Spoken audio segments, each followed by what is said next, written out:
Hey, salut Nota Bene, j'avais juste une question. Entre le cours d'histoire et les émissions historiques, culturelles, ainsi que les émissions YouTube culturelles, il y a quand même assez bien de différences. Et je voulais savoir pourquoi. Normalement, l'histoire s'est passée comme ça et pas autrement, non? Salut camarades, eh bien question fort intéressante. Si j'avais une réponse claire, eh bien je te la donnerais. Donc écoute, je vais tenter de te la donner. L'histoire, c'est en fait, pour reprendre une formule bien connue, une science qui a pour but de répondre à 3 questions. Qui sommes-nous? D'où est-ce que l'on vient? Et où est-ce qu'on va? À l'origine, chez les Grecs, on ne distinguait pas vraiment l'histoire des mythes. Ce n'est qu'à partir du 5e siècle avant notre ère, avec Hérodote, que l'on considère parfois comme étant le père fondateur de l'histoire, que l'on cherche à démêler le vrai du faux. En effet, on cherche à enquêter et à comprendre les événements, mais aussi à critiquer les sources et les témoignages. Au Moyen-Âge, la situation évolue et l'histoire est alors bien différente de celle que l'on peut connaître aujourd'hui. On ne fait que peu attention à la cause ou à la conséquence des événements relatés, puisqu'ils sont alors perçus comme étant l'œuvre de Dieu. Les récits historiques sont souvent écrits sous forme de chroniques ou d'épopées, et ils concernent alors surtout les saints ou les héros que l'on glorifie et dont on vante le courage, la vertu ou la foi. Vers la fin du Moyen-Âge, l'histoire, qui était alors au service de l'Église, se met au service des rois et des seigneurs.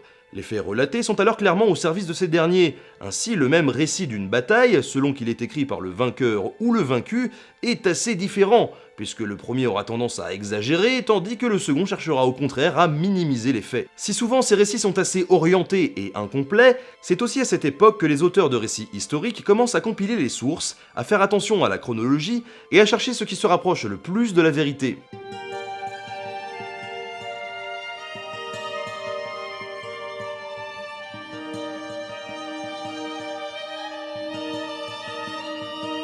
Il faut attendre la fin du XVIIIe siècle pour assister à la naissance de l'histoire contemporaine. Certes, l'histoire n'est pas encore considérée comme une discipline à part entière puisqu'on la rattache alors à la philosophie, aux lettres ou à la politique, mais l'historien n'a plus de compte à rendre à son dieu ou à son roi. La critique des sources devient centrale et on cherche à établir une chronologie précise des faits. Quelques décennies plus tard, en 1808, les Archives nationales françaises sont fondées et en 1821 est créée l'École nationale des chartes, premier institut académique dédié à l'enseignement de l'histoire.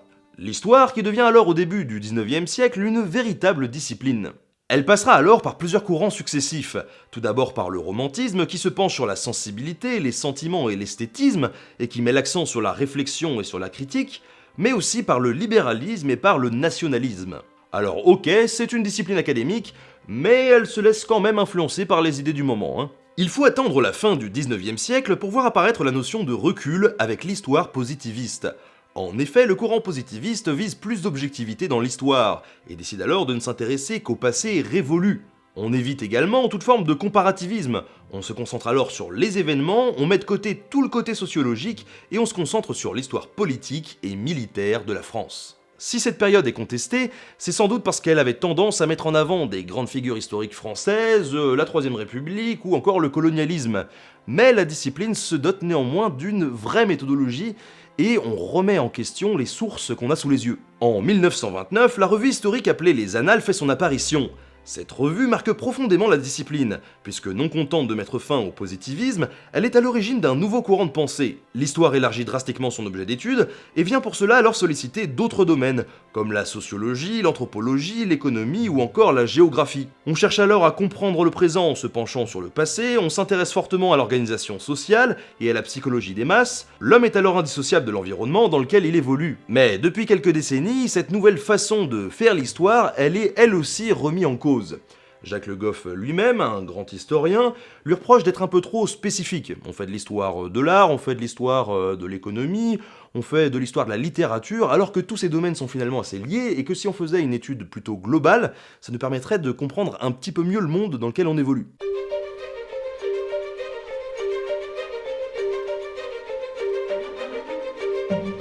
L'histoire a de toute époque été utilisée à des fins personnelles ou politiques. Il faut alors souvent se méfier de ceux qui se proclament historiens, mais qui ne le sont pas vraiment. De même, il faut prendre beaucoup de recul sur la vision politisée de certains historiens qui occultent des pans entiers de l'histoire pour orienter leur discours. Par le passé, l'histoire a souvent été mise au service d'une idéologie, d'un régime politique ou d'une personnalité, souvent pour légitimer les convictions, les actions ou le pouvoir de ces derniers. Attention, point Godwin, Hitler par exemple voyait par exemple dans sa propre histoire celle d'autres figures historiques ou mythiques importantes, et la propagande nazie allait dans son son sens pour légitimer son pouvoir. Plusieurs courants minoritaires sont en histoire dits révisionnistes, c'est-à-dire qu'ils remettent en cause des événements communément admis et le plus souvent bien documentés. Le plus connu de ces mouvements est certainement le négationnisme qui conteste ou minimise les crimes de guerre du Troisième Reich, mais on en trouve des moins connus et des plus étranges, comme le récentisme. En effet, selon Anatoly Fomenko, le créateur de ce mouvement, eh bien en fait l'histoire de notre monde ne commencerait qu'au Xe siècle environ. Voilà. Selon les hypothèses de Fomenko, qui sont selon lui basées sur des statistiques, de l'astronomie, des mathématiques et des textes soi-disant mal interprétés, Jésus aurait été crucifié en 1083 à Constantinople, les croisades et la guerre de Troie seraient en réalité un seul et même événement, et toute l'histoire antique ne serait qu'une invention des jésuites au XVIIe et XVIIIe siècle. Alors les hypothèses récentistes, elles sont réfutées par une grosse majorité d'historiens, d'astronomes, de mathématiciens, etc., mais il n'empêche que certaines thèses sont défendues par des scientifiques qui parfois se contredisent les uns les autres. L'histoire n'a jamais pour but d'être spectaculaire ou d'être partisane. Le travail de l'historien est complexe et rigoureux. Le travail sur les documents qui servent alors de source ne se limite pas à l'étude de textes. Les historiens doivent s'appuyer sur les images, la géographie, l'archéologie ou encore la sociologie. De même, lorsque l'on relate la vie d'un homme, il faut prendre en compte le contexte dans lequel il évolue à chaque moment de sa vie pour comprendre ses choix. C'est ce que démontre Bourdieu dans son fameux texte L'illusion biographique en tout cas. Il est alors important de se pencher sur ce qui se fait ailleurs, et ce notamment en dehors de l'Occident, pour ne pas avoir une vision trop ethnocentrée de nos événements. L'histoire comparée est alors importante et doit être encouragée. Et moi alors dans tout ça? Eh bien il faut également remettre en question tout ce que je peux dire dans Nota Bene, car je ne suis pas infaillible. Et d'ailleurs depuis le début, je le répète, je ne suis pas un historien, et donc il est fort probable que je puisse à un moment donné passer à côté de quelque chose. De manière globale, il faut prendre du recul sur absolument tout ce qu'on vous présente, que ça soit dans les médias, dans les livres, sur internet ou dans les podcasts vidéo, et c'est d'ailleurs pour ça que je mets des liens dans la description pour vous permettre de prendre du recul et d'aller plus loin. Alors parfois certains les trouveront un peu légers, et remettront mon travail en question, à tort ou à raison, ça c'est pas la question, mais c'est ça aussi qui est formidable sur YouTube et sur internet, c'est de pouvoir vous interagir, moi de prendre en compte vos retours, et c'est cet échange qui va permettre d'améliorer les choses. Voilà les amis, je voulais remercier Romain de la chaîne Linguisticae et Nico de l'émission Pilote qui m'ont aidé pour la production de cet épisode et qui vont m'aider sur la production des autres jusqu'à fin juin environ, le temps que je finisse l'écriture de mon livre en fait. Partagez l'épisode, laissez un petit like si ça vous a plu, c'est important, et puis n'hésitez pas non plus à laisser vos commentaires comme d'habitude pour qu'il y ait de nombreux débats super cool et respectueux avec les autres internautes. Je vous rappelle aussi qu'il y a le Tipeee et c'est toujours de là que je tire la majorité de mon salaire chaque mois, donc voilà, si vous avez envie, la possibilité et tout le tralala, eh bien je vous en remercierai.